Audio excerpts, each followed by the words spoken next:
5টা 6টা টিম আমি চাইলে কালকেও দাঁড়া করে দিতে পারি, বিক্রি করে দিতে পারি। আমি কি এবছর হোস্ট করতে পারবো কি পারবো না, আমি যদি চাই আর আমি যদি ভালো করে ভেটিং না করি যে ফ্র্যাঞ্চাইজিগুলাকে ওনারগুলাকে, আমি কালকে 5টা টিম দাঁড়া করে দিতে পারবো।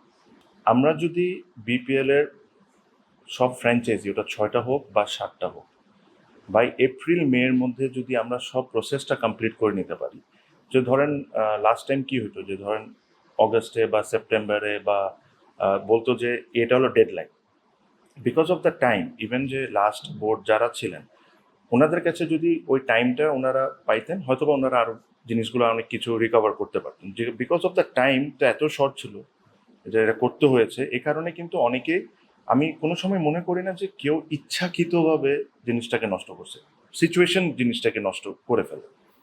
তো আমরা এনাফ টাইম নিয়ে যদি মে এপ্রিলের মধ্যে যদি আমরা সব ফ্র্যাঞ্চাইজ লক করতে পারি, সবার যে কমিটমেন্ট ফ্র্যাঞ্চাইজগুলোর ওগুলা যদি ফুলফিল করতে পারে, আর তারপরে যদি কেউ ডিফল্ট করে, I still have 3-4 months to find another franchise. আমি জিনিসটাকে এভাবে করে করতে চাই, so that BCB or Bangladesh cricket doesn't come under that again ওই একটা ঝামেলার মধ্যে। সো একটা সিস্টেম্যাটিক করে we will have every intention and we will try and do everything possible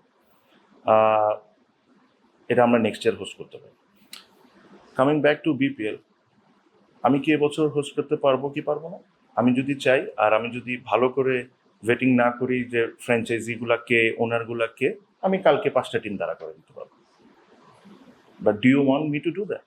absolutely not, ঠিক না? Do you want to see that cricket, মানে ক্রিকেটের মতো না হয় যেটা নিয়ে অন্য কথা নিয়ে আমরা ব্যস্ত থাকি? না, 5টা 6টা টিম আমি চাইলে কালকেও দাঁড়া করে দিতে পারি, বিক্রি করে দিতে পারি। না, আমি এটা করবো না, কারণ আমার জন্য ইম্পর্টেন্ট হলো অ্যাবসলিউটলি ফেয়ার ক্রিকেট, যতটুকু সম্ভব সব কিছু মেনটেন করে dignity of Bangladesh cricket board remains, and then I am going to go forward.